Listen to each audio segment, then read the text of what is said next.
Hi guys, मैं अमित पांडे और ये आज का वीडियो है नेशनल हेराल्ड के न्यूज़पेपर के केस से रिलेटेड है। इसमें ऑलमोस्ट 580 मिलियन डॉलर्स का फ्रॉड लगा है। यानी अगर रुपीज़ के टर्म में कहा जाए तो 5,000 करोड़ रुपए जो सोनिया गांधी, राहुल गांधी और सैम पिट्रोडा के ऊपर लगा हुआ है। सोनिया गांधी इटालियन है, लेकिन पता है क्या है, सोनिया गांधी को पता है क्या बोलते हैं? बार डांसर। मतलब क्या है ये? आपकी सोच कितनी घटिया है, आपके अंदर क्लासिज्म का एटीट्यूड है। किसी को चाय वाला, किसी को पंचर वाला, किसी को बार डांसर बोलना, ये दिखाता है ना कि आपके मोरल स्टैंडर्ड्स इस हद तक गिर चुके हैं कि आपको लिटरली बात करना तक नहीं आता है। आपको बात करना बिल्कुल नहीं आता है। ये 5,000 करोड़ का फ्रॉड है ये। और ये कॉम्बाइंड वीडियो है वक्फ अमेंडमेंट बिल के हिसाब से। मैं आपको बता दूं कि जब से वक्फ अमेंडमेंट का जैसे बिल आया ना, कई महिलाएं चिल्ला रही हैं, सरकार से बोल रही हैं कुछ करिए, लेकिन सरकार तो बैठी हुई है हाथ हाथ बैठे बैठे।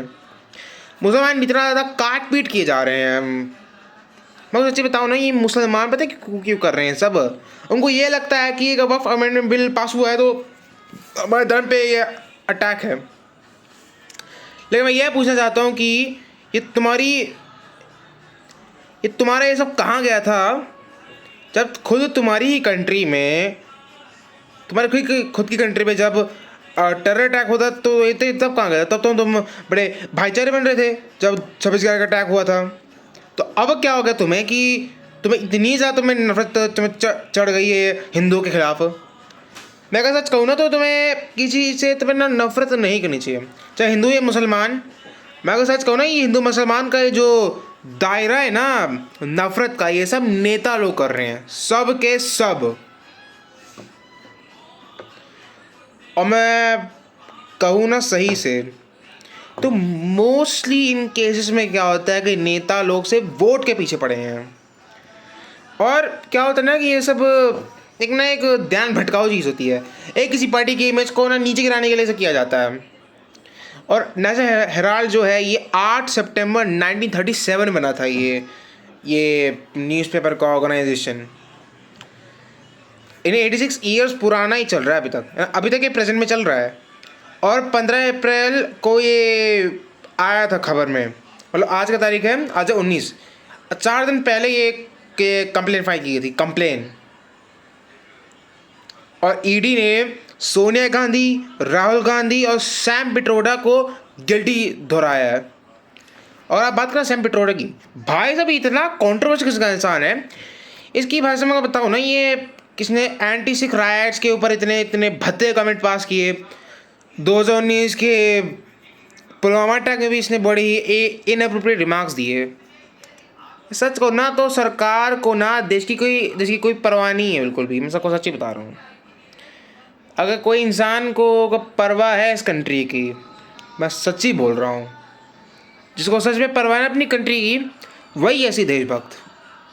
नहीं तो जिसको अगर देश की परवाह नहीं ना, तो नकली देशभक्त है, फेक पेट्रियटिज्म। नेशनलिज्म के नाम पे वोट मांगे जाते हैं। अरे भाई, जब वोट मांगे जाते हैं तुमसे, जब जनता वोट देकर तुम्हें इलेक्ट करती है तो तुम जब वादे करते हो तो फिर सिर्फ वादे रहते हैं। क्या कभी सोचा है कि इतनी ज़्यादा गर्मी में भी लोग तुम्हें वोट दे रहे हैं और तुम क्या कर रहे हो? किसी एक पार्टी के ऊपर तुम साइड स्विच कर लेते हो। मतलब एक्चुअली क्या होता है ना कि जैसे कि मानो कोलकाता में जो भी हुआ, पश्चिम बंगाल में जो हुआ, मारकाट हुई, तो इन सभी से ध्यान को भटकाने के लिए ना हमारी न्यूज़ मीडिया ये सब कर रही है। मेरा तो लिटरली ना ऐसा लग रहा है ना कि मैं क्या कहूँ इसके बारे में। मैं एकदम इससे बौखला गया हूँ एकदम। I am out of mind right now, I am frustrated. लेकिन ये फ्रस्ट्रेशन सिर्फ नेगेटिव चीज़ें बोलने से कुछ होगा नहीं। नेगेटिव बोलोगे तो बस सिर्फ व्यूज़ बटोरने जितना है। तो इसका सलूशन क्या है कि किस तरह से ये मार काट रोकी जा सके। ये मार काट, हिंसा, न्यूज़ मीडिया का ये दोगलापन वगैरह वगैरह कैसे रोकेंगे? इसका सीधा सीधा ऑप्शन है रैशनल थिंकिंग, रैशनल और क्रिटिकल थिंकिंग। मैं ये अपने हर एक वीडियो में कह रहा हूँ, रैशनल और क्रिटिकल थिंकिंग और टू साइडेड अप्रोच इस्तेमाल की जाए। ये दोनों ऐसी फंडामेंटल चीज़ें जिसमें लोगों को सबसे ज़्यादा फोकस करना चाहिए, और जो नहीं करता उसका उदाहरण तो आपने देख ही लिया। अब जो हाल ही में जो मेरठ में जो था, मेरठ में हुआ, सौरभ राजपूत के साथ हुआ, अमित कश्यप के साथ हुआ, यही होता है ना दो तरफा ना देखने का नतीजा। और अगर पार्टी को कुछ करना है ना तो इसके लिए सॉल्यूशंस यही हैं कि फोकस होना चाहिए कि हम अपने शहर को डेवलप करने में करें। सिर्फ वोट मांगे वादे करके नहीं होगा ऐसे, नहीं तो ऐसे अगर होता रहा ना तो फिर जब भारत को अगर 2047 में जहाँ बनना है ना विश्व गुरु, वो 2047 में ना कब्रिस्तान बन जाएगा, कब्रिस्तान लाशों से भरा हुआ। तो यही वजह है कि अगर ऐसे चलता रहेगा ना तो फिर इंडियंस की यूथ का पोटेंशियल कभी भी हमेशा अनटैप्ड रहेगा, टैप नहीं हो पाएगा। मैं को रियलिटी बता रहा हूँ। और जिसको अगर नहीं सुनना ये रियलिटी वगैरह, किसी का अंधभक्त बनना है, किसी के नेता का बनना है, तो मैं कुछ नहीं कर सकता उसके ऊपर। सिर्फ मैं ये बोल रहा हूँ बस, क्योंकि इससे आगे बोलना मेरे बस का नहीं है। मेरे बस का है आगे बोलना, लेकिन मैं को सच्ची बताऊँ ना, ये नेशनल हेराल्ड का केस जब से हुआ है ना, पूरी न्यूज़ मीडिया यही कवर कर रही है। राहुल गांधी चोर है, सोनिया गांधी बार डांसर है, वगैरह वगैरह ऐसी इतने भत्ते भत्ते कमेंट बोले जा रहे हैं। इससे पता क्या हो रहा है? एक तो हिंदू मुसलमान का डेकेड्स ऑफ ब्रदरहुड तो डिस्ट्रॉय हो ही रहा है।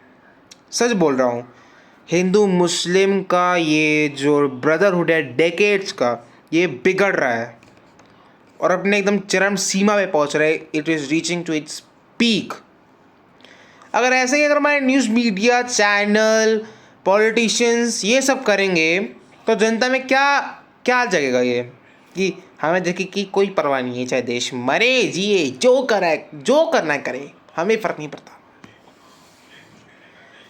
जबकि अगर आप ऐसी सोच रखते हो तो मैं ये बात मार्क माई वर्ड्स, आप एक देशभक्त नहीं हो। You are not a patriot. Mark my words.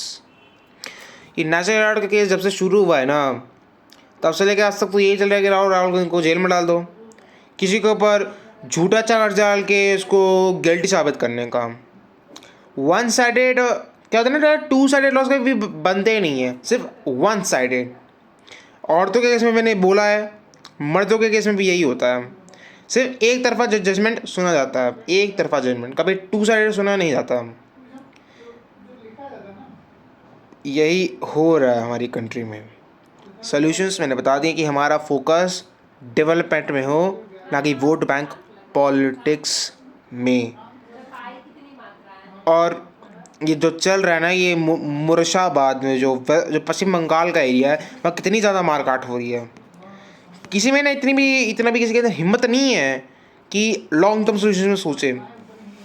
जब कोई लॉन्ग टर्म सोचे ना, तब जाकर देश आगे बढ़ता है, लॉन्ग टर्म विजन से, ना कि शॉर्ट टर्म। सैम पिट्रोडा के ऊपर भी अब केस चलने वाला है। अब आगे जाके पता नहीं उसके ऊपर या तो केस लगेगा या तो उसे जेल में डाल दिया जाएगा। सोनिया गांधी को जेल में डाल दिया जाएगा, राहुल गांधी को जेल में डाल दिया जाएगा। ये दिखाने कि कांग्रेस कितनी नीच है, ये दिखाने के लिए। और हर एक पार्टी को ना अपने आप को सुपीरियर मानना है, सुपीरियर, यही आज का टैग चल रहा है। अब जैसे मैंने बोला ना, रवि अलाहाबादी के केस में यही सेम हुआ था कि किस तरह से ये बोला जा रहा है पूरा का पूरा वर्ड। उसने एक वर्ड बोल दिया, पूरी मीडिया ने उसके ऊपर था बोलना शुरू कर दिया, एक सिलेक्टिव मुद्दा के लिए। इन आज तो यही हालत चल रही है, नेशनल हेराल्ड केस में वगैरह वगैरह में चले जा रहा है। एकदम समझ के बिल्कुल बाहर है। सो ये मेरी वीडियो का कंक्लूजन ये है कि किसी एक पार्टी को नीचे दिखा के अपने आप को सुपीरियर मत समझो।